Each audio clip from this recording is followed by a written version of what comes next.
Good evening, ladies and gentlemen. This is another update video for the Nasdaq 100. Yes, as spoken yesterday in my NQ long-term bullish scenario, I thought let's do it today. So there's not so much time between because I normally would want to do it the next week. But I think it's more better if we do it now. So this is the long-term outlook for the Nasdaq on the short-term bearish scenario. Till here, everything is the same. We have the cycle wave 1 topped in the March 2000 highs. We got this pullback in the cycle wave 2 to the September 02 lows. This is this sequence. And from here, we are starting the cycle wave 3 to the upside. Or it's already nearly finished in my view. But yeah, I think also we are far away from that. But just to give you the information here, that the cycle wave 3, which is somewhere above here, okay, we just have to need to understand this, is that consists of 5 waves of primary degree labeled in the yellow circle numbers here. We have done cycle wave 1, cycle wave 2, cycle wave 3, and now that's the part right now. I'm going to zoom in a second that we are still in the cycle wave 4 correction. Okay, that this move to the downside here was just, I'm going to zoom in a second so you can see it better. So please understand, from here I had the primary wave 3 in the bullish count here. So the yellow number 3 goes here. Then we have the primary wave 4 down here. And that all move has started to being primary wave 5 of cycle wave 3. And this would be a relatively strong extension in the bullish scenario. In the bearish scenario, I counted like this, that we have the intermediate degrees of primary 3 labeled in blue here, that this is the intermediate wave 3, wave 4 pullback on the October 22 lows. And from here we did the move up in the intermediate wave 5 to finish cycle wave, primary wave 3. From here now it's getting a little bit complicated in my view, because the pullback here, that this is already a fourth wave of something, would just not fit. It would just be too short on this degree. And that means for me now that I'm going to go on the daily time frame, that the probabilities in the bearish scenario, at least on the short-term bearish scenario, are that we are still in the primary wave 4 labeled here in yellow, and that this move to the upside from our April 25 lows is still a correction. Okay, that would be a counter trend correction, and due to that we took these highs. It would be an irregular B wave in the intermediate degree here. That would consist, or let me just start with that. The primary wave 4 pullback needs to be a correction, needs to be a corrective move. So it needs to be either zigzag, a flat or something. And that's right now what's going on here. We would have the intermediate wave A to the downside from our highs on the December 24. That would be the B wave. That would be an overshooting irregular B wave. And I'm going to zoom in a second. We can talk about the targets. And afterwards, we still need an impulsive move to the downside in the C of 4. That is the short-term, more bearish scenario. I mean, after this pullback, we do still expect higher prices. And this pullback could be either a running flat structure in this bearish scenario. That means we would have our A wave down, our B wave up into the region between 23,889 and 24,760. This is the target for an overshooting irregular B wave in a flat correction. And below that, we have the 61.8 extension at 24,027. So these targets are targets for this flat correction for the B wave. And afterwards, we still expect a move to the downside in an impulse.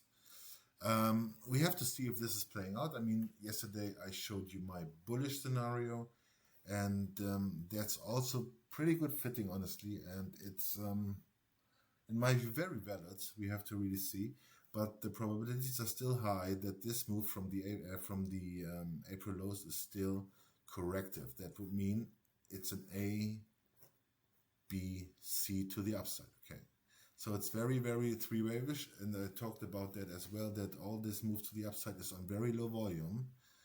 And we really need to be aware that probably we're going to hold here and fall to the downside. That's really, really possible, I have to tell you. And we really have to see if this is the case, okay? We just need to know where we are right now, and this C wave here of this ABC structure needs to be a 5-wave move. And we have done wave 1, wave 2, wave 3 possibly, wave 4, wave 5. So that means we are also in the last stages. The question is also, is the 3 still in progress? We get the 4 pullback afterwards. It looks very strange here because it's more or less sideways trading than a steep move. We have to see. But I give the benefit of the doubt that we still get a 4th wave, okay? That we possibly touch the first resistance area, maybe fall back down in an ABC structure and then come back up again, because it's pretty it's very hard to determine, because even when I look on the 4-hour chart, for example, you see it's very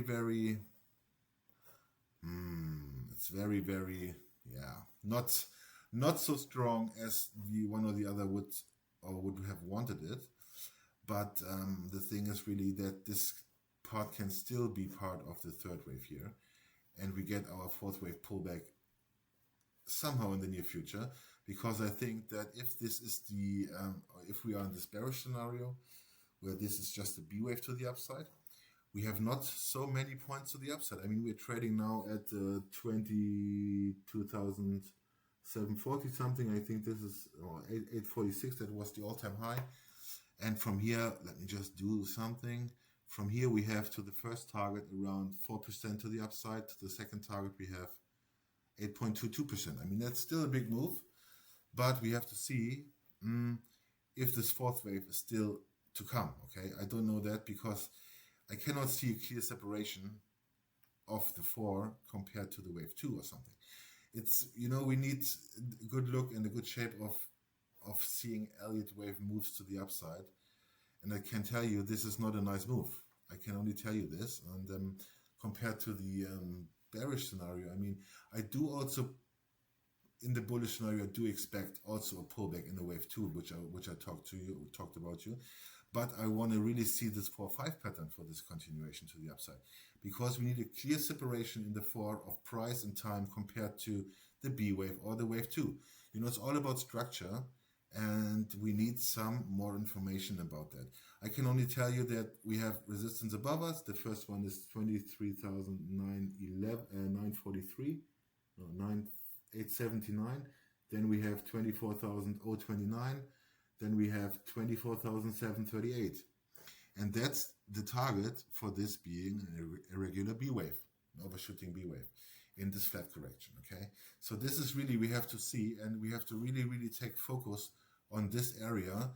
And one of my subscribers asked me something yesterday, that the 4th wave pullback is maybe too steep afterwards or something. You know, if we are, that's definitely correct, and I appreciate this, your how do I say it in English, the conversation. You know, it's very, very cool that you respond to something and you say, hey man, I see something like that, and could it be and could it be not? You know, at the moment it's very, very strange to count all of this, and I talk about the last weeks, that our pullback from our target area tells us everything, okay? This move to the downside will tell us everything, and will write the book, because at the moment there are too many possibilities what's going on or what can happen here, okay? In my view, the chart would look better with 1 more 4-5 pattern. Then we get a healthy pullback in the bullish scenario with the upside continuation. In the bearish scenario right now, which I'm talking about, this is the end right now, and we start continue to the downside, okay? Both scenarios, and if you haven't watched the video, feel free to watch it. I uploaded it yesterday. That was the long-term bullish scenario, and now I'm talking about the long-term, or at least the next year, the long-term bearish scenario, because the C wave to the downside will have a hammer effect. It will be strong. And I just want to talk about the 2 scenarios right now, that we could have this running flat correction. Possibly we hold somewhere here, I don't know. It could also be, but me just do something here. I'm gonna add one target, the 100% extension. You know, it could also be that this move to the upside is this B wave and we get a running flat correction, just probably hit the 100% extension compared to wave A to the downside. That can also be, and that we just hold here and then move to the upside. But in the current environment of the market, of the price action, I really would love to see the price to take previous lows here of April 25. You know, that we really reset the chart and then start to the upside. That would be, in the bearish scenario, the best for the price action, because we have a clean reset of all this crap that happens here. And I would really appreciate if that happens. I mean, I'm not that I say I want to be bearish or something, but I want clear decision. Okay, that's the part. I really want clear decision, and we only have that by that pullback. And that pullback here, guys, this is the most important pullback since, I think, 2022 or something. You know, it's very important how this pullback here develops. If we hold 3 wave-ish, boom, to the upside, nice. We have a wave 2 to the downside.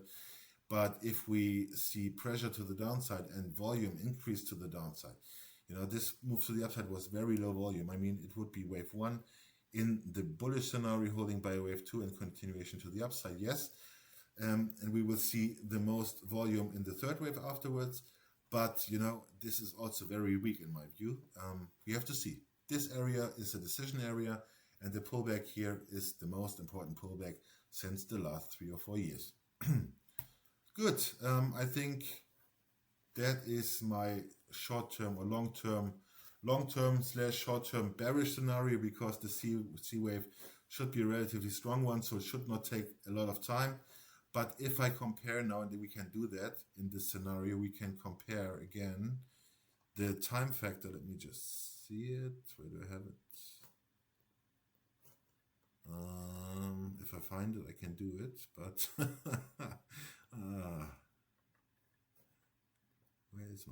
where is my time frame here?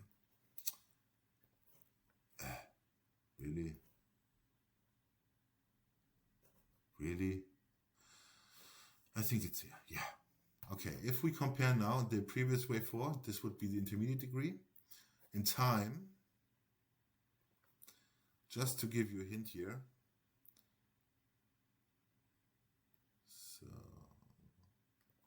So we can remove the 61.8, that was for the 5th wave yesterday, and the 2 fib time. So we have a time window for this scenario between the 13th of March 26 to the 28th of September 26. We have the 100% time fib extension at the 11th of November 25. That means if we have this overshooting irregular B wave, the C wave to the downside are relatively fast and strong. That means we could have really just need the same time duration of the previous wave 4 of 1 lower degree. That would be the November 25. Okay, after November 25, so that would be the first time window. And then we have the next time window at March 26, and then the next time window at September 26. So technically this is a valid fib time zone for this being this ABC structure to finish, and then move to the upside from here. What else can I talk about? I think that's it, guys. As always, if you like the video, if you have questions, leave me a comment. If you really like the video, leave me a thumbs up, please. I would really appreciate that. And there are a lot of viewers already still out there that are not subscribed to my channel. I would really appreciate that if you do that and hit the bell to not miss any updates of my channel. Have a good evening and a good balance for the rest of the week, and a nice trading week for tomorrow. Bye bye, guys. Ciao, ciao.